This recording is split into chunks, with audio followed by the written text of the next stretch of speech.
Okay, thank you. Thank you, Sam. So our next presenter is Professor Gregory T. Doolan. Dr. Gregory is an associate professor in the School of Philosophy at the Catholic University of America. He specializes in medieval philosophy, metaphysics, and the thought of Thomas Aquinas. Professor Doolan is the author of Aquinas on the Divine Ideas as Exemplar Causes from 2008, and he is the editor of the volume The Science of Being as Being, Metaphysical Investigations from 2011. His articles have appeared in such journals as International Philosophical Quarterly and The Thomist. Dr. Doolan has also requested that we mention an exciting new translation of Thomas's commentary on the divine names, which we will be linking to in the chat. Dr. Doolan's presentation today is entitled Aquinas on the Good as the Principal Name of God, an Aristotelian reading of Dionysius. Please join me in welcoming Dr. Doolan. Thank you, Carson, for that kind introduction, and thank you for including me in your conference. I popped a handout into the chat area. If people want to download it, you can. It might give you a handy visual, but you don't need it necessarily to follow along. I also included some links to various texts in the Summa theologiae and and the Contra Gentiles, if you would like to look at those, but you don't need to, but you can click through. So considering the divine names, Aquinas notably holds that the most proper name of God is he who is. Yet he also acknowledges in his Summa theologiae that in a certain respect, the name good should be seen as God's principal name. He makes this observation in response to an objection, citing Dionysius' authority, that the most proper name for God is good. It is in reply that Aquinas explains that good is indeed God's principal name, but not absolutely speaking. Rather, it is so insofar as it names him as a cause. Now, in this paper, I'm going to offer some clarification of Aquinas' brief distinction by turning to his commentary on the divine names.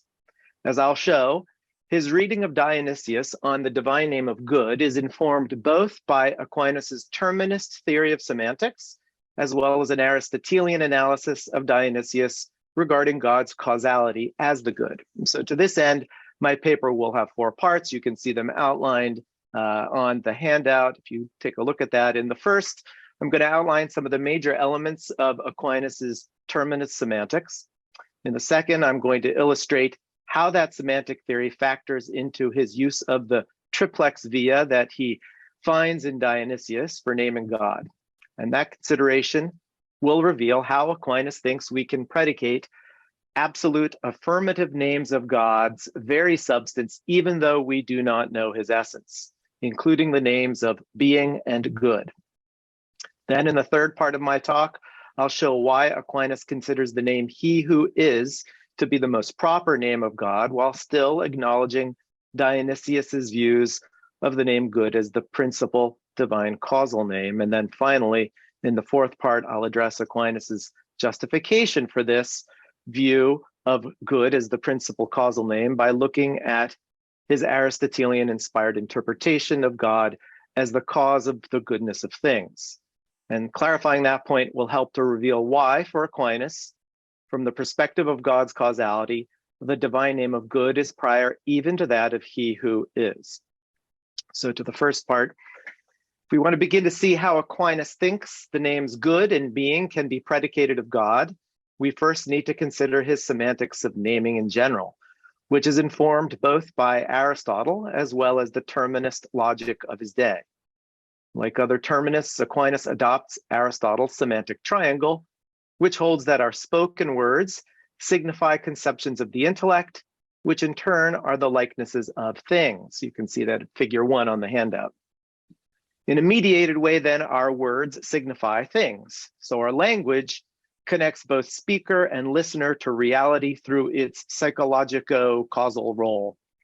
As Aquinas sums up this role, quote, the ratio, account, analysis, or logos, the ratio that a name signifies is a conception of the intellect of the thing, the res, signified by the name. What Aquinas calls the significatum of a name, that which is signified, is a ratio as it is conceptualized within the mind, but we should not take him to mean that the names that we speak are naming our concepts. Instead, given the semantic triangle, this conceptualization of the ratio is itself the likeness of some, and the term of art is res significata, signified thing, which is beyond the concept. And paradigmatically, this signified thing, res significata, is something outside of the mind in reality. Here we need to be careful not to confuse the medieval account of signification with that of supposition or reference. The extramental thing, res, that a name signifies is typically not the same as what the name supposits for or references. If I say, for example, to you that a human is listening to this talk, the so-called thing signified of the term human is not any of you, the listeners at this conference. Each of you is what the term human supposits for or references in the context of this proposition. But for Aquinas, what the term human signifies is human nature. In sum, the thing signified by a name is neither an individual nor a collection of individuals, but some form, a nature, a property, or perfection. And in fact, sometimes Aquinas will use as a synonym for the expression res significata, he'll use the expression forma significata. With the foregoing in mind, we see that Aquinas would consider the res significata of the term human to be the form humanity or humanness. With that said, it's important to note that this form is also the res significata of the very term humanity. In other words, both of these words, human and humanity, signify the same res, same formality, although each does so in a different way or mode. According to Terminist semantics, words always signify their res according to some modus significandi, mode of signifying. Some of these modes are grammatical ones and others logical. For our own investigation of divine naming, we're going to need to consider the logical modes entailed in the distinction between concrete and abstract signification. We saw in our example of the terms human and humanity that both signify the same res, the same form, but each does so according to a different mode. The term human signifies it concretely, whereas the term humanity does so abstractly. Regarding these modi significandi, Aquinas indicates that there is a semantic triangle parallel to Aristotle's triangle concerning signification, and I illustrate that in figure 2. Just as words signify an extramental res in a mediated way via concepts, so too modes of signification follow upon extramental modes of existing, modi essendi, in a mediated way, namely through modes of understanding, modi intelligendi. Aquinas does not, however, see a simple one-to-one isomorphism between modes of signification and modes of existence, even though modes of signification have a foundation in reality. For example, in reality, outside of the mind, human nature exists according to an individual mode of existing, you or me. But according to our mode of understanding, we understand that nature in an abstract way. And so in our understanding, human nature takes on a universal modus intelligendi, mode of understanding, which in turn is reflected in a universal mode of signification in the word human. In Aquinas' estimation, one of Plato's errors was to treat the modus essendi, mode of existing of forms, as though they had the same universal mode in reality that they have in our intellect and in our speech. What Plato misunderstood, in short, he claims, is that the mind not only reflects reality, but also refracts it, giving those forms a mode in understanding and speech that they do not necessarily have in reality. That's not to say that Aquinas thinks that there's no connection between modes of signification and modes of existing. On this point, he's clear.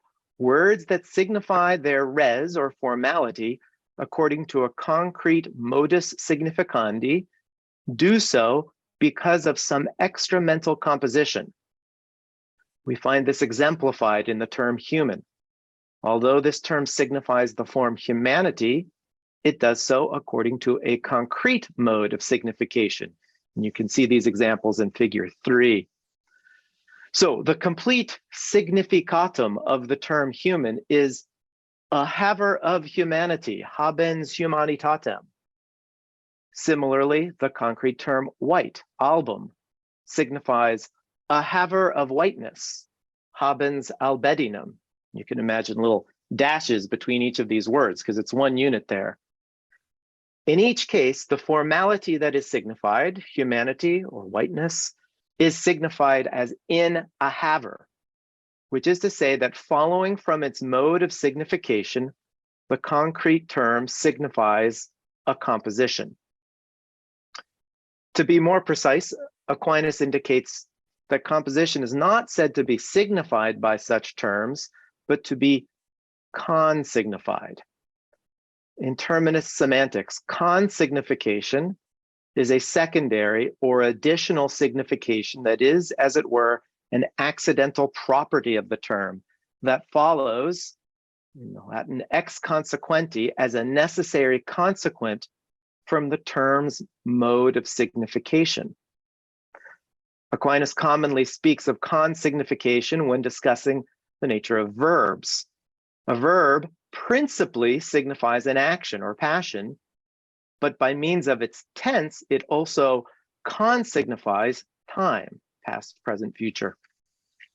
In our examples of the concrete terms human and white, which signify respectively the forms of humanity and whiteness, they do so according to a concrete mode of signification in such a way that what they principally signify, respectively, is the simple whole, namely a haver of humanity or a haver of whiteness.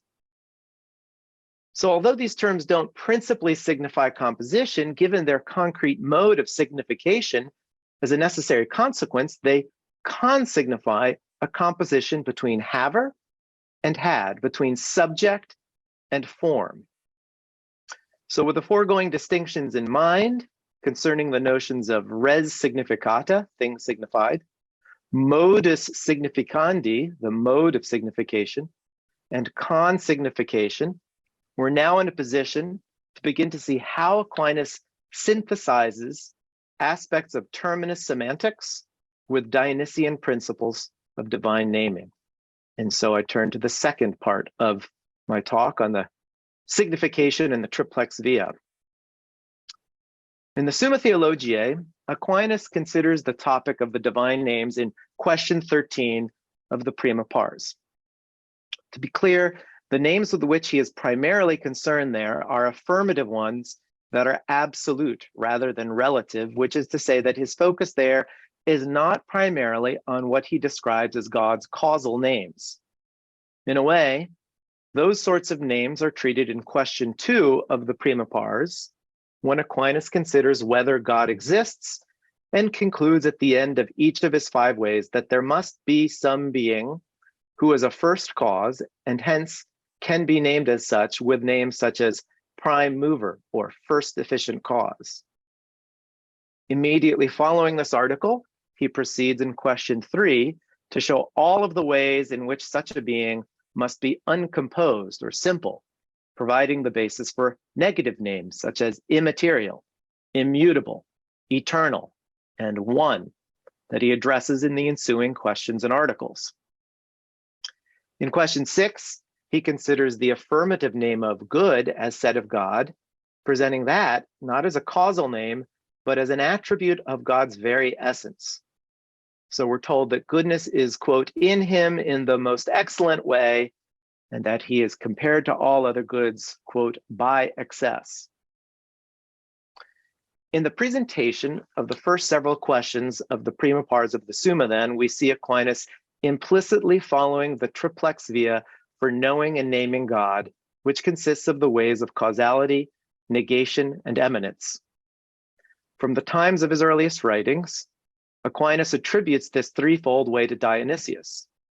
Still, scholars debate about whether the way of eminence, as he presents it, in fact goes beyond the Areopagite's causal account of naming, since Aquinas is willing to assert that following this way we can, in a certain respect, predicate names of God's very substance.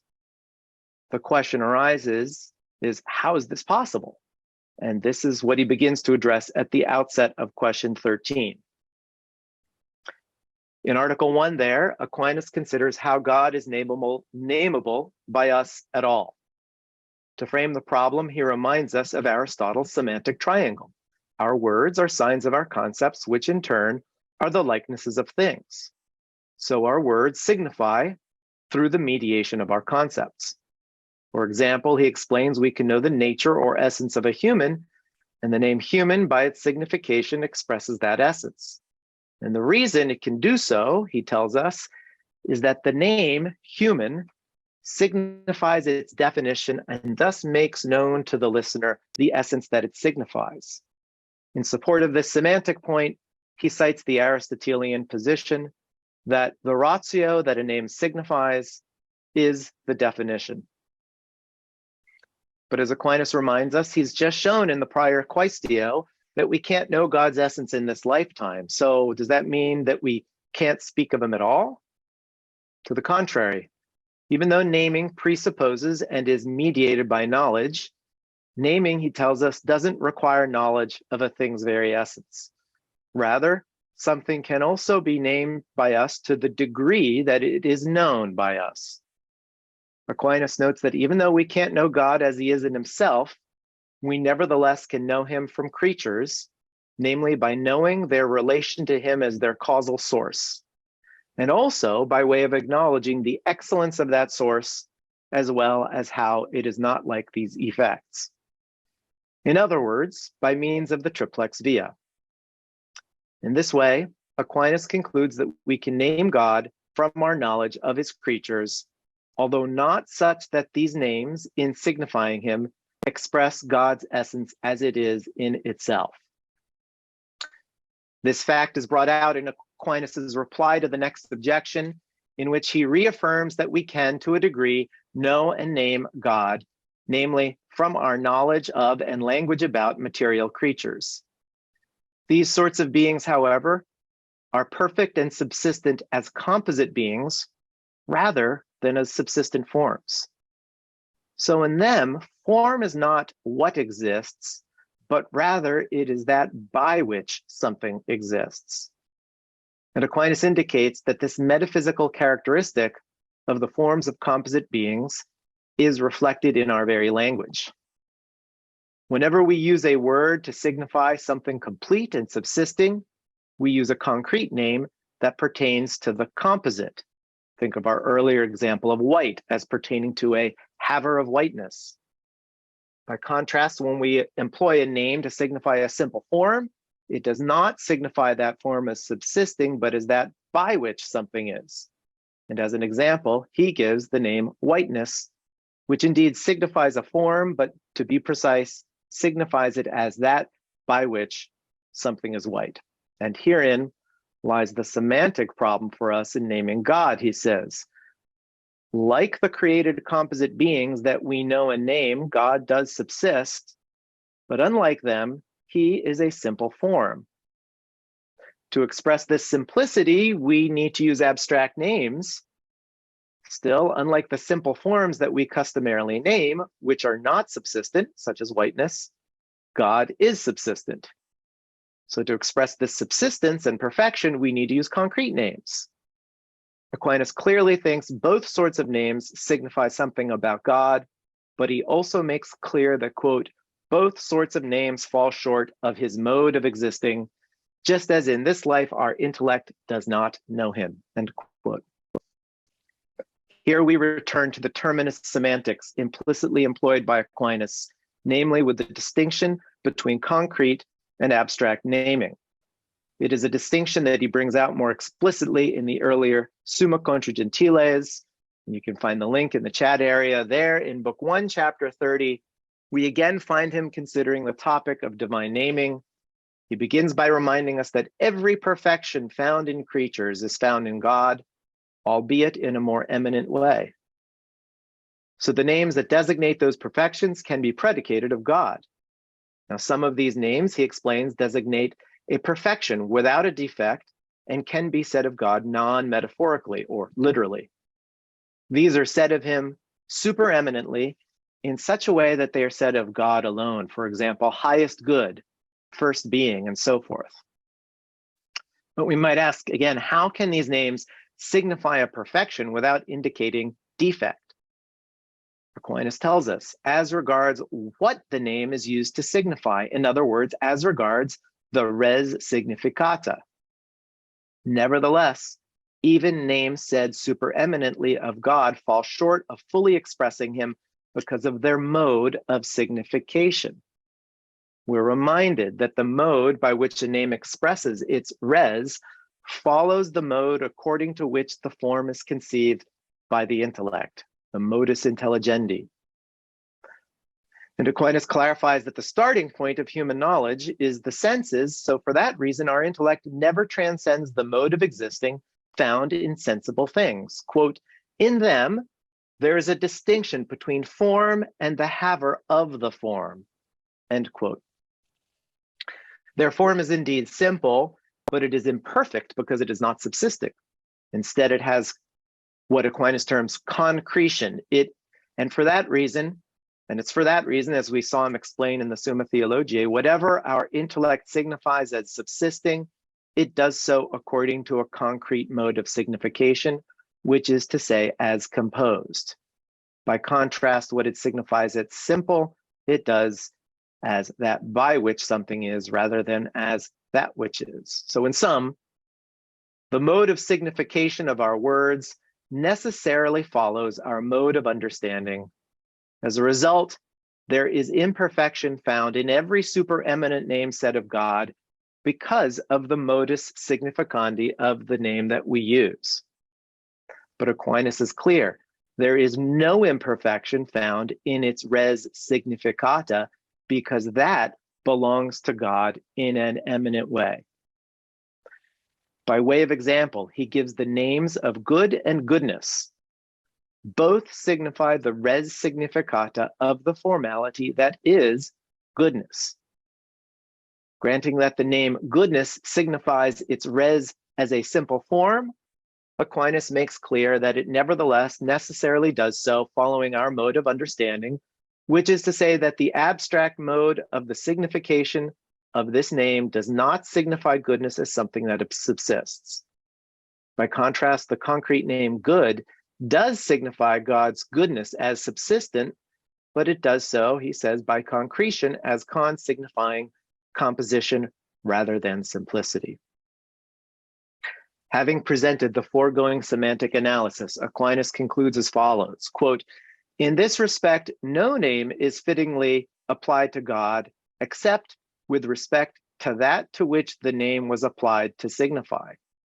Therefore, as Dionysius teaches, such names can be affirmed of God and negated. They can be affirmed on account of the ratio of the name, but they can be denied on account of their mode of signification.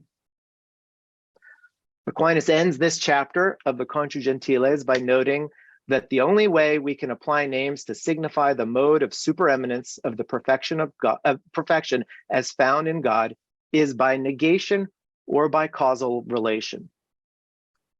We should recall here his position that modes of signification follow upon modes of existence, but as mediated by our modes of understanding.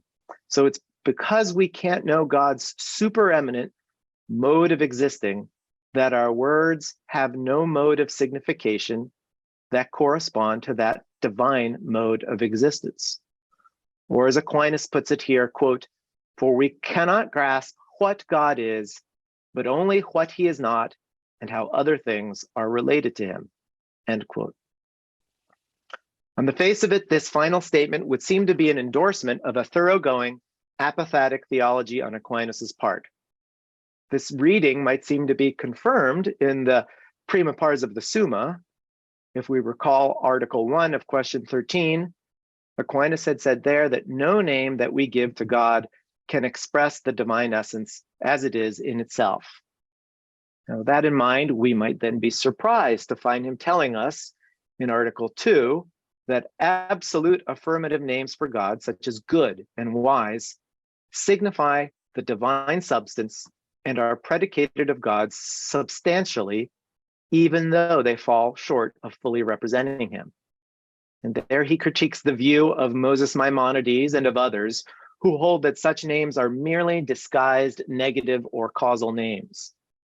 Aquinas insists that to say that God is good is not simply to say that God is not bad, or to say that he causes good things. Instead, these absolute affirmative names signify God's very substance, but they do so inasmuch as our intellect knows him from creatures to the degree that they represent him. Since those effects represent God, a knowledge of them reveals something about him. Nevertheless, quote, they represent him as an excelling principle, from the form of which effects fall short, and yet from which a certain likeness follows, end quote. Thus, even though these absolute affirmative names like God, good, do signify the divine substance, they do so imperfectly. In this way, we see Aquinas both adhering to and seemingly going beyond Dionysius. Absolute affirmative names said eminently of God are not causal names, even though they presuppose the way of causality. As he explains, quote, it does not follow that it belongs to God to be good insofar as he causes goodness, but rather the converse. It is because he is good that he pours forth goodness into things, end quote. As regards Dionysius's position that God is named from his processions, Aquinas agrees, but he makes clear that to say that these names are taken from those processions is not to say that they are used to signify those processions. For example, he notes that in saying God lives, we do not mean that, quote, life proceeds from him. Instead, we mean to signify God as the very principle of things insofar as life pre-exists in him, although in a more eminent way than we can possibly understand or signify. So how can names such as good and life be predicated of God substantially? In asserting that the res significata of these terms are said of God, and that does not imply defect, these res significata is said of God, is Aquinas tacitly sneaking essential predication back into the way of eminence, despite explicitly rejecting it. Not if we consider his position about the role of modes of signification in our words. Those modes are not merely tacked on to the res significata as an addendum, but rather express the very way we understand these formalities as expressed through the res significata. So as human knowers, we can't help but think and speak according to either an abstract or a concrete mode of understanding and signification. So when Aquinas tells us these affirmative, absolute names said of God name his substance, he's not saying that they express his essence such that they adequately express it. The denial of both concrete and abstract modes of signification when naming God leave our expressions incomplete, reflecting our inadequate mode of understanding him. Saying that these names name God's substance is merely to acknowledge the fact of the matter. God is called good in his very essence, and not merely as the cause of good things, but the modus essendi of his goodness cannot be known or adequately expressed. So far, I've been focusing on Aquinas' example of the name good, but as I noted at the outset, he does not consider this to be the most proper name of God, that he instead identifies as qui est, he who is. Aquinas sees this name, as with the name good, as naming the divine substance. And yet, following Dionysius, he considers both names in another respect to be causal names as well. And we're going to see from that perspective, he considers the divine name of good to be the principal name of God prior even to the name he who is. So I turn to the third part of my article. it's, or my talk, it's in the 13th article of question 13 that Aquinas asks, which of the divine names is the most proper name of God? Maxime proprium nomen Dei. We should note that in asking this question, he's not asking what the most appropriate name is for God. In this semantic context, a name described as proper is instead the name of a particular individual, as with the name Socrates. Such names stand in contrast to appellative names or common nouns, such as human or animal. So why then speak of a most proper name? The reason is that when it comes to God, we can have no name for him as a singular since we don't know him in his essence. As Aquinas makes clear in Article 8 of this question, even the name God is the name of a nature, namely divinity. In Article 13, he indicates that the closest thing to a proper name of God, which would be entirely incommunicable and designate him as a singular, might be the Tetragrammaton of the Hebrews. And as with Moses Maimonides, whose account of this name Aquinas has read, Aquinas seems to be unaware of its connection to God's pronouncement to Moses in Exodus that his name is I am who am. Both thinkers see it instead as a distinctive name, and one, moreover, that is presumably unpronounceable. So he doesn't focus much attention on it. It is in light of these limitations on our language that Aquinas identifies he who is as the most proper name, the closest approximation to a proper name of God. And he tells us that this is the case for three reasons, given the name's signification, its universality, and its consignification. As regards the signification of this name, Aquinas reminds us, everything is named from its form.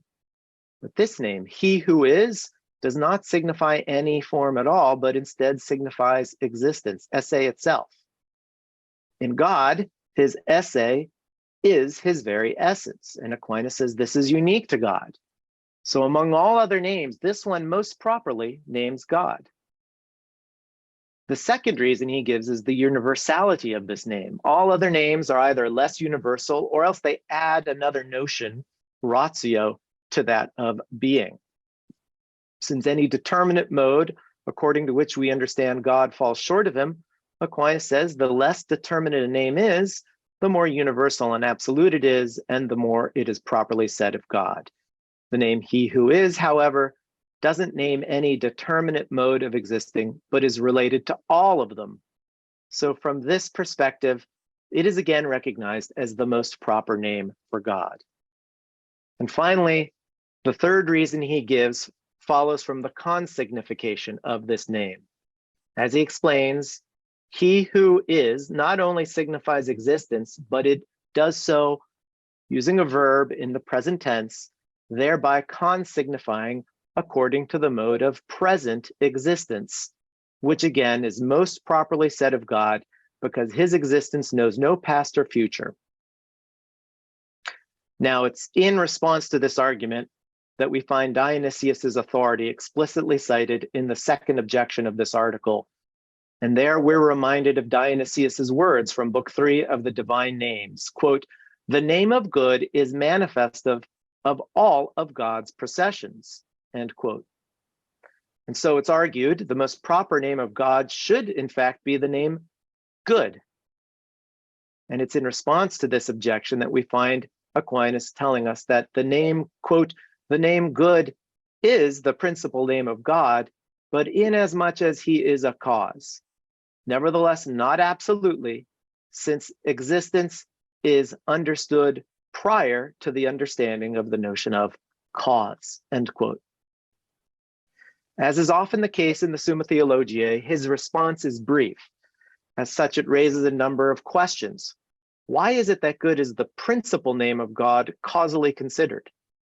Does this mean that in this respect, the name is prior even to the name of being? Moreover, Aquinas views the name good as said of God to be among his absolute and affirmative names, so how can it also be a relative causal name? To answer these questions, we need to go beyond this text to look at what Aquinas says elsewhere. And so I turn in part 4 of my talk to look at Aquinas's commentary on Dionysius's divine names.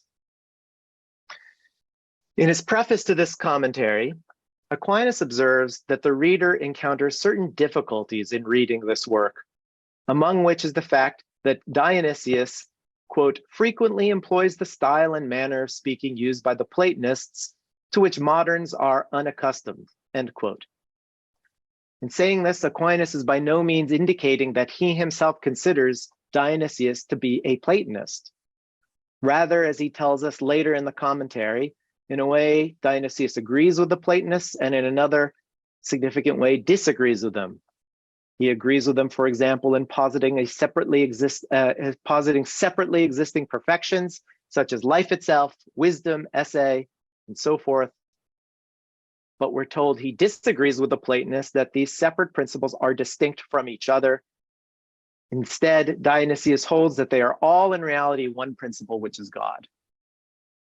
And elsewhere, Aquinas strikingly tells us that, quote, Dionysius almost everywhere follows Aristotle, as is clear from a careful inspection of his books, end quote.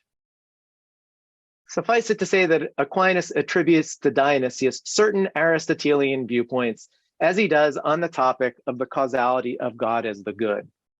And I'm nearing the end here, so thank you for bearing with me. In considering Aquinas's reading of Dionysius on the divine name of good, we should start by acknowledging what Aquinas acknowledges regarding Dionysius's treatment of the divine names in this work, namely that, quote, it is not his intention to manifest the ineffable essence of God as it is in itself. Instead, he explains, quote, the intention of the present lesson is to praise God with the name good, inasmuch as he is the cause of all goods, and with the name of existence, inasmuch as he makes every substance, and with the name of life, inasmuch as he gives life to everything, and the name of wisdom, inasmuch as he gives wisdom, end quote. In short, whereas Aquinas himself, in question 13 of the Prima Pars, treats these very names as absolute and affirmative names that signify the divine substance and is predicated of God substantially, he acknowledges here that in this text, Dionysius is himself treating them, if not as causal names, at least from the perspective of their causality. And it's in chapter 3 of the Divine Names that Dionysius turns his attention to the name of good. Aquinas is well aware that among the Platonists, the name good is the principal name for the first cause of God. So indicates that if we want to understand Dionysius's ordering of the name good as the first of the divine names, we should first consider why the Platonists view the good as the first cause. And he notes that the Platonists did not distinguish matter from privation, so they viewed matter as non-being. And so when they considered the causality of the separate form of being, they held that its causality extended only to beings, and so it did not extend to prime matter, to which the causality of the good extended. As a sign of this causal extension, he explains, matter most of all desires the good, so he tells us, for the Platonists, the causality of the good extended to more things than did the causality of being. They considered it to be a more universal and higher cause than the form of being. What's interesting is Aquinas then explains that Dionysius himself, he seems to touch on this Platonic point in a later chapter. I'll turn to that momentarily as I wrap up, but he indicates that Dionysius, in fact, had a different rationale for viewing the name good as first among God's names. We're reminded again that he treats these names as causal names, and Aquinas tells us, moreover, that what has the nature, the ratio of a cause, first and universally, is that which is good for two reasons. First, a good as such has the nature of an end, and an end has the nature of a cause first of all.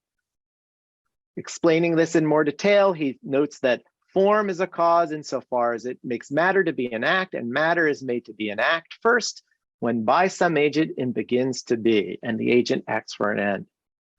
The second reason Aquinas offers is that an agent makes something like itself, not inasmuch as the agent is simply a being in any respect whatsoever, but inasmuch as it's perfect. And he cites Aristotle to this effect. So with the foregoing reasons in mind, we're told that whatever God causes in creatures, whether it's existing, living, or anything else, the whole of it proceeds from the divine goodness, and the whole of it pertains to the goodness of creatures. Thus, he concludes the quote that Dionysius, quote, says that naming is perfect inasmuch as it comprehends everything and is manifestive of all of the divine processions, end quote. Dionysius himself addresses the divine name of good in greater detail in chapter 4, followed in chapter 5 with a consideration of the name being. At the outset of commenting on this chapter, Aquinas now attributes something of the Platonic position for Dionysius's ordering of the divine names that he had mentioned earlier. Aquinas tells us that he treats the name good as prior to that of being because, as the Platonists said, good extends to more than being. And the reason Aquinas gives is that even what is not existing in act, namely a being in potency, is good from the fact that it has an order to good and thus has the ratio of good, which is to say that even prime matter participates in the causality of the good. A few paragraphs later, Aquinas presents this greater universality of good as follows, quote, "The name of good manifests all processions of the universal essence of things and extends itself both to beings and to non-beings, insofar as non-beings have something of the good, inasmuch as, not that they don't exist, but they are in potency to existence. But the name of being manifests the procession of existence from God into all beings, but inasmuch as it is said of God, it is above all living things."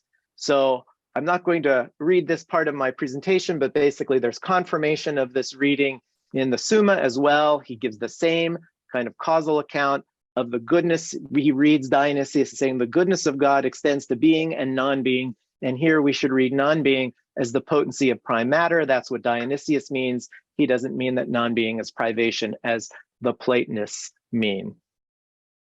So to sum up, from what we've seen, in subordinating being as a causal name to that of good, what Aquinas is doing is indicating that God, as the exemplar cause of creatures, exemplifies them as beings only inasmuch as they are actual beings, and hence in this respect, prime matter is not a procession of the perfection of being.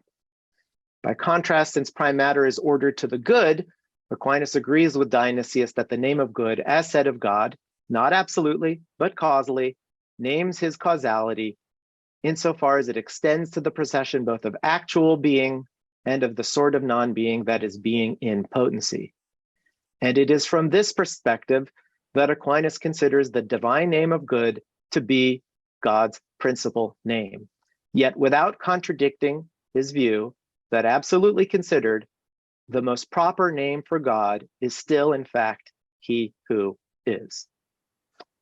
Thank you for your attention. Okay, thank you very much, Professor Doolan. Okay, we have about 10 to 15 minutes for questions. Just a reminder to everyone, please turn on your video if you're willing to ask a question. And you can use the raise hand feature, which is at the bottom under reactions. So click on reactions and then click raise hand, which is on the bottom there. Okay, first up we have Nathaniel. Nathaniel, can you unmute yourself? Hello, can you hear me? Yes. Yes. Okay, so thank you so much, Dr. Doolan, for the talk. That was very wonderful. I wanted to ask, does Aquinas give any sort of priority to goodness with respect to the self-diffusive nature of goodness over being? Because you've drawn attention to how in the order of material and final causality, Aquinas argues that since prime matter desires form, there's a sort of priority of goodness with respect to actuality and potentiality, since prime matter would desire form, and the good is what all things desire. But goodness is also understood to be self-diffusive, that sort of good things wants to bring about good things. So does Aquinas focus at all in his writings of how goodness is self-diffusive and how this self-diffusion is appropriate to predicate, if at all, to God, or how this self-diffusion might be prior to being? Yeah, he definitely does. Again, the priority is going to be in terms of causal naming. First and foremost, God, he's going to say in his nature is his very existence. And, he's following an Avicennian notion that the first concept of the intellect is being, and that the notion of good adds on to the notion of being. So it adds on to the notion of being desirability and perfection. So, that which is desired. So we've got an added notion. So first and foremost, God, absolutely considered as his very beingness, subsisting esse, and inasmuch as that he is his very goodness. So by his being, he is diffusive, but we, in terms of viewing it from the perspective of causality, we focus on the name of good. And in terms of your question about that axiom, the good is diffusive of itself, here he's going to give, again, another Aristotelian reading, because if that were to be read, in his view, as an axiom pertaining to efficient causality, it's going to sound as though God necessarily emanates forth creation. But rather, he's going to remind us, no, God as the good is an end. So in terms of causality, we've got final causality. Does God need to share his goodness? Does he do that of necessity? Well, no, because as that which is infinitely good, he's also infinitely self-sufficient. So in fact, it's even further greater sign of his goodness that out of his sheer generosity, he shares it all, but he does so freely. So he definitely appropriates that axiom, but then he gives this, if you will, adjustment to it. Thank you. Okay, great. So next we have Ryan, Professor Hiker. Yes, thank you very much. I learned so very much from you, Professor Doolan. Very instructive. What I wanted to ask is about the reception history of Dionysius, how it's received by Thomas Aquinas, and then also at what point does the Dionysian influence on Thomas Aquinas break down? So one way of characterizing Thomas Aquinas very succinctly for teaching is that there's a kind of Dionysian theology within which he uses Aristotelian logic and philosophy to explicate. So it's a kind of Aristotelian explication of a sort of Dionysian core. But then one of the things that happens later on, as I'm sure you know, is that the Aristotle's logic is subsequently deployed by William of Ockham, John Buridan, and later medieval thinkers in a way to undercut and ultimately to subvert this Dionysian core. That is, the processional relations to and from God is destroyed by various distinctions and arguments that can be made for and against that. So what I want to ask is, one, what would you say is the essential distinction that Thomas Aquinas makes in his Via Triplex that is not previously present in Pseudo-Dionysius? That is, in what sense is Thomas Aquinas doing something different from and more sophisticated than Dionysius, or that you can't find implicitly in Dionysius?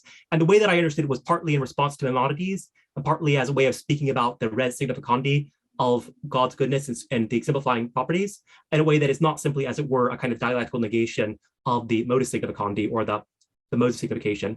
And then the second question I want to ask is, in light of his advance, at what point would you say that certain elements of the use of Aristotle in Thomas Aquinas can be weaponized against this Dionysian core in a way to subvert the analogiae or the analogy of being that would sustain a participative relation in relation to God and the way we speak about God? Okay. Can I start with the last one, which was also your first one, first? And, you know, I'm not fully conversant with, you know, the history of medieval logic, except, you know, I've become over the past, you know, several years more familiar with Aquinas's semantic theory. But I do know that the shifts, for one thing, metaphysically, as well as logically, with Occam, we're getting a move towards one extreme. We could call him a nominalist, but maybe a conceptualist, that there's no metaphysical basis of a common nature, right? So Aquinas wants to affirm that. And that's going to shape, of course, his semantic theory. So if you get that divide, so it's not simply that Occam is using logic and he's using logic even more. We're getting a different metaphysics driving the semantic theory. In addition, Aquinas's semantic theory holds that the copula is, we oftentimes get this picture of the copula as just sort of a plus sign joined together subject and predicate term. But in fact, Aquinas tells us in his commentary on Aristotle's Perihermeneus that there's only two parts of the proposition, the subject and the predicate, and the is goes together with what he calls the nominal predicate, the whole thing. Like Socrates is white is the whole predicate.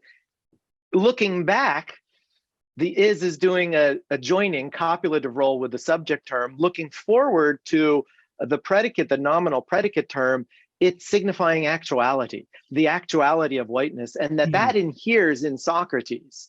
So Socrates is white is saying that the actuality of whiteness is present in Socrates. That form is in the subject.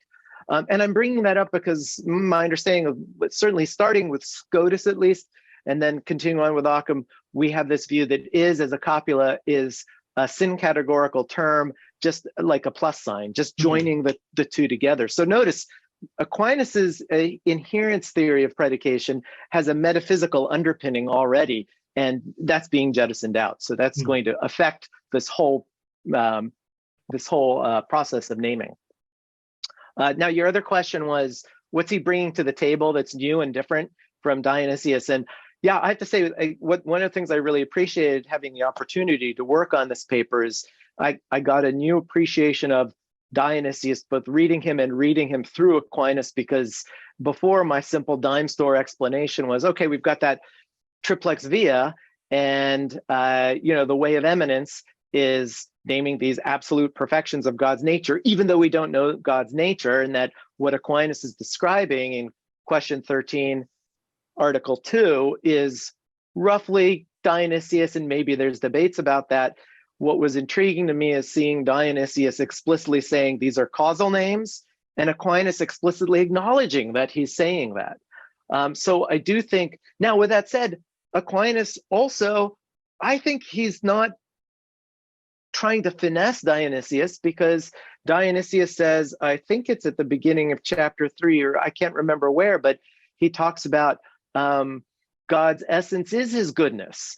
And because of that, all these perfections are in him. So maybe it could be, and I defer to all the Dionysian scholars here, but it could be that Dionysius wants to remain more apophatic, but he's giving something to Thomas that he's running with, right? And so that Thomas sees something there in Dionysius. And maybe that's why he doesn't say, to my knowledge explicitly, Dionysius is doing it this way. Aquinas is acknowledging Dionysius's causal account. And we see this even in the Summa when he's replying to objections saying, wait, when Dionysius is calling God good, he's using that as a causal name. So even there, where he's kind of going beyond perhaps Dionysius, he's nodding back to Dionysius and that causal approach. Okay, thank you. We only have about 5 minutes, so maybe we can do 2 questions really quick. So Jack? Yeah, so I'm wondering why you privilege Aquinas' reading of Divine Names 5.1, where he points out that the talk of God's causality extending in non-being extends to potency, rather than like a Procline view where Proclus states in like proposition 72 or something that God's causality is extending directly to privation. I mean, it would seem to me that in the immediate historical context, we should take like kind of a more Procline interpretation of what Dionysius is saying here. And yeah, I do grant that he has a doctrine of act and potency later in his propositions, but I don't know. I'm just wondering what your justification for that reading is. Well, what I would say is, I can't remember how you phrase it. I'm not, how did you put it? Why did you highlight, or I forget what you said. Privilege, yeah. I'm not privileging that. I'm reading Aquinas. So I'm reading how Aquinas is reading Dionysius. So I'm not making a claim about Dionysius or Dionysius relative to Proclus. Certainly that's what Proclus is doing.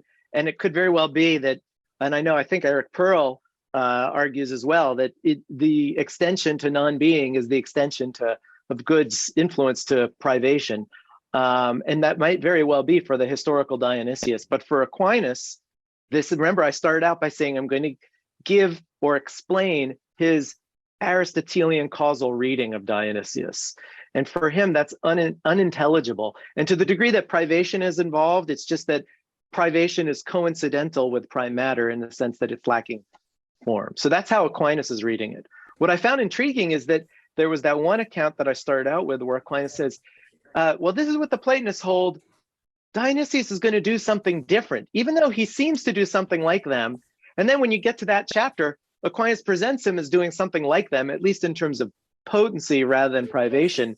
And then when we get to the Summa, it's just all the causality of the good extends even to non-being in the sense of matter in potency. Okay, I think we're going to have to so I hope that helps. Yeah. Go to Urban and then round it out here. Okay. Thank you very much, Professor. You're welcome. I appreciated in parts 3 and 4 that just thinking of Aristotle's different senses of before and after in the post-predicaments, that in the orders of naming and of knowing, being is prior to the good, and in the order of causality, the good is prior to being. But I was wondering about the order between these two orders. And maybe especially, you might have other things to say about this too, but I was thinking especially in terms of the priority of nobility.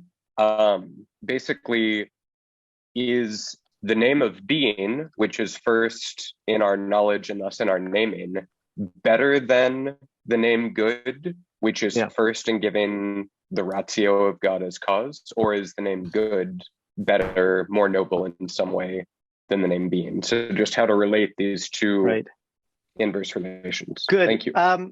One thing I couldn't bring out in the talk, and when I reworked this as a paper, I wanted to bring out is that in bringing for Aquinas, what struck me is in bringing out that the name being causally is subordinate to that of good. He's talking about being as we understand it as, if you will, the general notion of finite being. So maybe in terms of his metaphysics, ens commune, which turns out to be created being. When we call God being, we can do that kind of negation, say, well, but he's not being like them. In God, essence and esse are identical. So that's why he'll call him esse subsistens, subsisting existence. So yes, we could call God a being if we want to emphasize his subsistence, and we use that concrete word, but he's a being very different than these other beings. So the name being, as said of God absolutely, is acknowledging that identity of essence and existence. The name, the causal name of being is saying, hey, there's this commonality among all beings. They have esse, they're havers of esse. And that's reflected in God too, but it's not what God is. I'm not sure, does that go sort of to your point? Yes, no, that's helpful. I guess it's a different it's a different sense of being. A different sense of being is helpful. In terms of the relation between being in the sense of the name applied absolutely to God and good as applied causally to him, is there a sense for you that in Thomas one of those would be prior? Yeah, would be maybe better than the other. Well, better, the most appropriate, the closest thing to a proper name is he who is, because it's getting at what he is in his essence. Now, he is good in his essence, but given the order of notions, the notion of goodness, the ratio of goodness, presupposes the notion of being. So his goodness is precisely because of his being that he is perfect and complete and not lacking in any way, because he's the infinite subsisting being. But when we bring in that causal notion, that's causality is secondary. He's not cause simply by his nature. In fact, Aquinas' contention is God is free to create or not to create. So it's not as though he had to create, that he had to be a cause. Okay, thank you very much. We've had some great discussion. Thank you. The past couple of talks, and I think maybe we should take a short break. I think maybe we're running about 5 minutes over, but I think. Yeah, well, that's a good idea. Why don't we just take a 5-minute break? We're going to start Dr. Pino's presentation at 3:05. I hope that's okay with everyone. And thank you very much, Professor Doolan, for your excellent presentation. So yeah, let's just take a quick 5-minute break and we'll be back